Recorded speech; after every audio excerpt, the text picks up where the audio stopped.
Good morning, Thursday, March 27th, Senate Agriculture. We don't have a lot going on, have a lot of bills that are waiting to come over to us, a lot of ideas, getting a lot of emails. Just thought that we would just chat for a minute amongst ourselves and see if we had anything that wanted to come forward. I have a little bit of news on our miscellaneous bill that's in natural resources, just kind of some, I don't know. I think they're probably, sometimes you have conversations that don't get repeated because you don't want to hurt your chances of what you're doing. And I think now these conversations are starting to get out there. I'm hearing from multiple sources that our miscellaneous bill probably might possibly come out unimpacted. We'd have to ask for a crossover relief from the pro temp, but they're the ones that held it up. I would hope that we wouldn't have a hard time with that. So that would be kind of nice. We're going to start probably seeing some other bills being put together coming this way. I know there's something about some pesticide stuff that people want to talk about. We still have the green growers that people want to talk about. We have, I'll think about it in a second. We have the bees coming in as far as on the neonicotinoids and stuff like that. They wanted to come in and talk to us about that and see where we all stood with that. We've done a lot of work on that earlier. So this is kind of a continuation of doing some of that, just gaining knowledge. I don't expect us to be able to really have much to be able to say as far as what we could do or not do with the neonicotinoid bill. It's where it is right now. But so not having all the facts and testimony and the committee not hearing all of that, especially with what went on last year and the year before. It's kind of hard to make a judgment about where we would go with any of that stuff. But any of you guys, anything?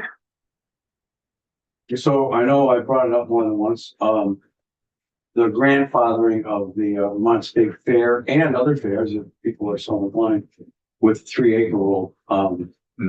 I know we talked at one point about putting a provision in, maybe a bill that's coming across from the House, but I'd still like to do that.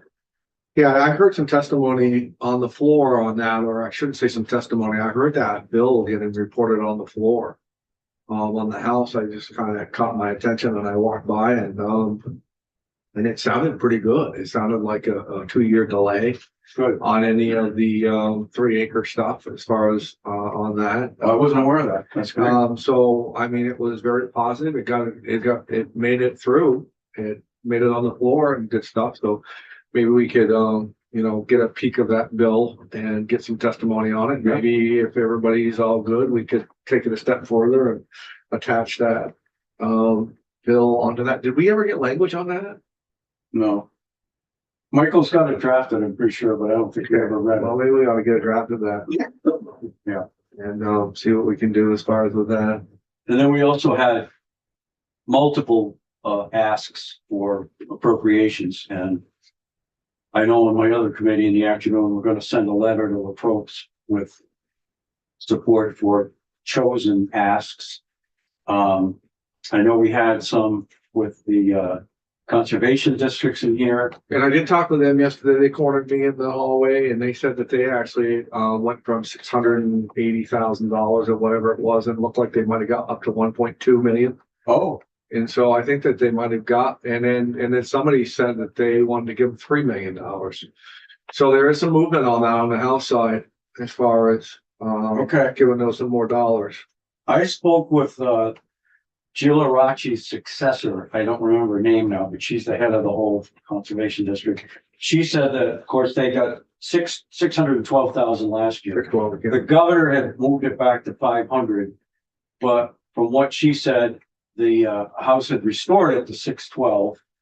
And I said at one time, the committee here had tossed around 700, 720, something like that. We really had never landed on a number. So anyway, I think that's still sort of in play. And I think that they probably have gotten up to like 1.2 million, and some people were saying up to 3 million. So I don't know. Okay. I asked her, where the money was coming from, and they said it'd have to come from the general fund. So, just because we know the process, if you have to.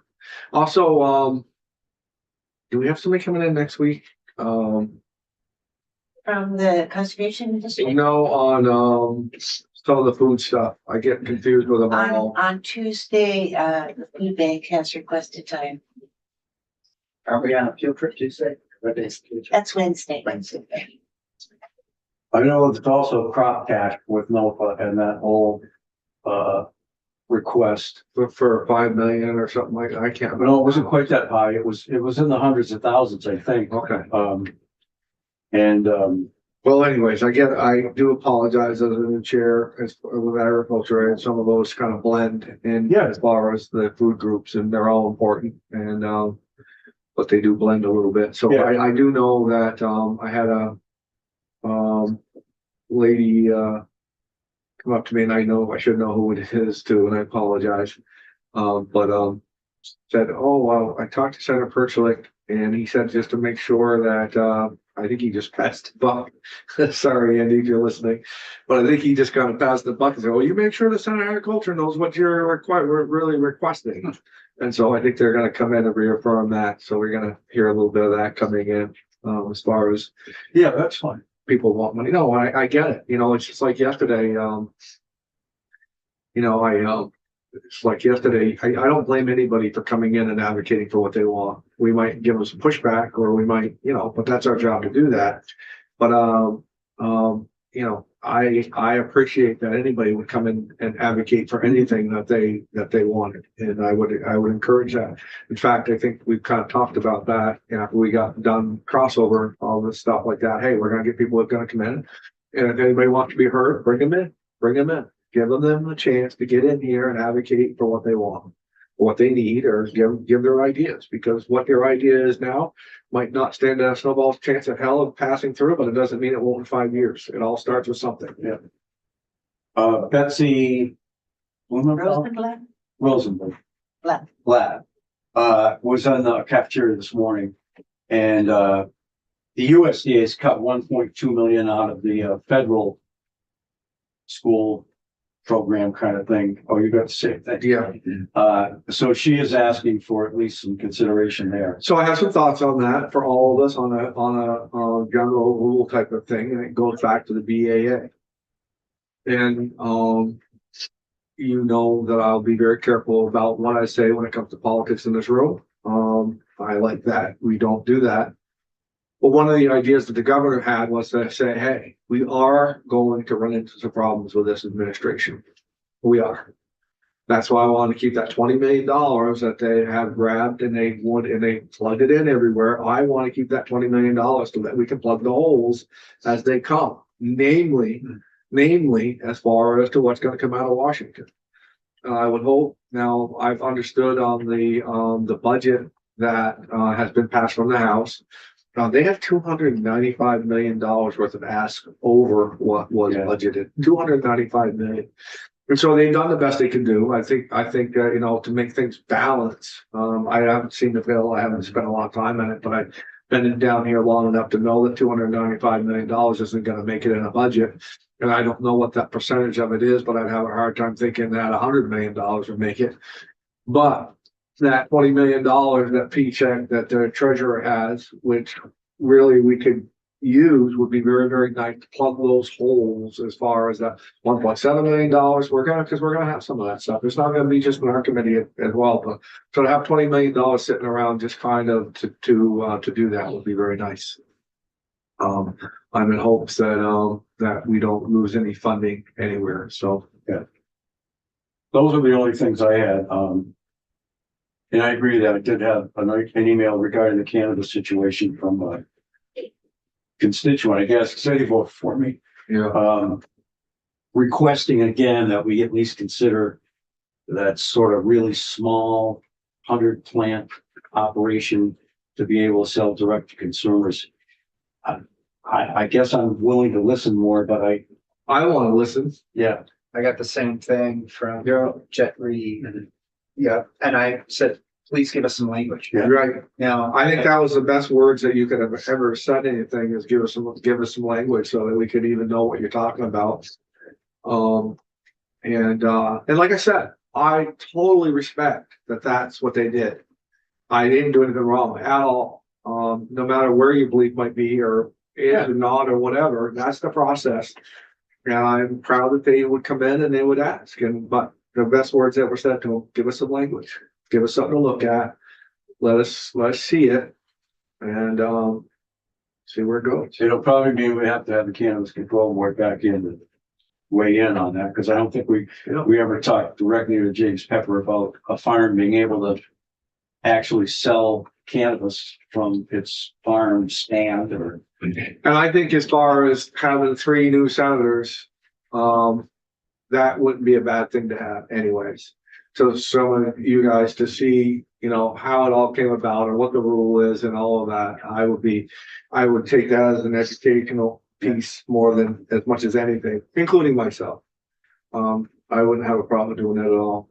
So, maybe once we get some language, we can schedule the control board, cannabis control board. Also, some major, I talked some more with your folks, especially the farmer that had a son in here with the building problem.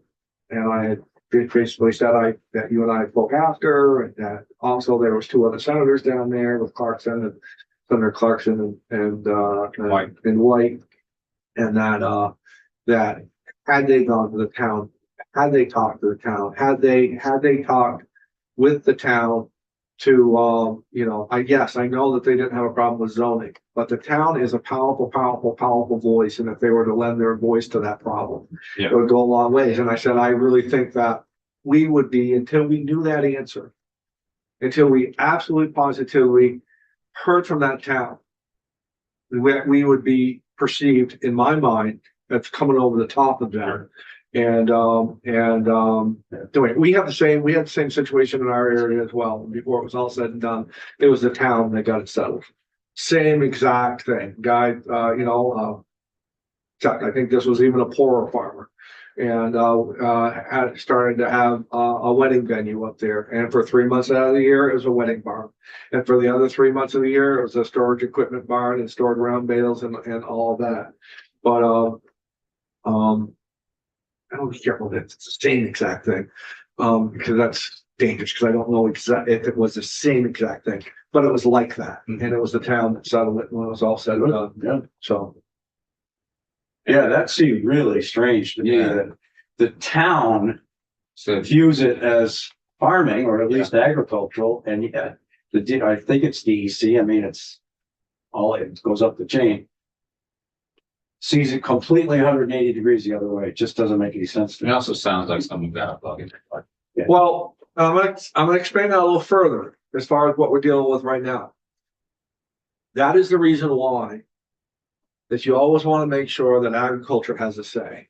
So there's a lot of proponents as far as on this miscellaneous bill that we had that was just trying to take the agency of agriculture out of any decision as far as clean water. Mhm.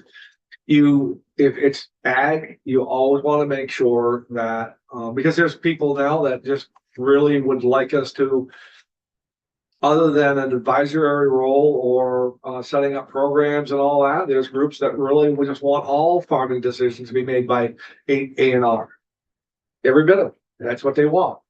But that is exactly what we just spoke about, is why the agency of ag should always have a say when it comes to advocating for farmers. Yeah, I agree. Well,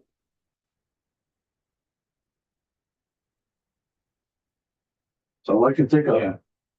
okay, so we got a couple short weeks or a week and a half of short weeks. We'll be more busier now. Things are starting to clear out, and we'll start to get some things to cross over. But to be honest with you, it's been a little bit welcomed. We've got some long floor sessions and all that, and those are draining. And so just to have a little bit of breathing time, it's kind of nice to have that. But Today looks like an exception, Mr. Chair. I don't think maybe an hour, yeah, depending on how long that housing bill takes to report. But again, good job. So Yeah. everybody's done one now, I think. No. Oh, you haven't done it yet. Mm. Did you say? Well, I think that was. I think Vice Chair Major is gonna pull some rank here and say, hey, here you go, here you go. We can do it, we're still on. I better relay that story, but it's a funny one. Remind me when we go on. But, again, keep advocating for anybody that wants to be heard. You know, it's, what we're here for. I know it doesn't seem like it's that important, but to some people, the most important thing that they've done for that year is to have had a chance to come down there and be able to advocate for themselves and be able to sit in this room and be able to tell about what's important to them because it affects their lives. So keep doing what you're doing. Very proud of the committee. We're gonna have busier. And if anybody needs anything, just let us know.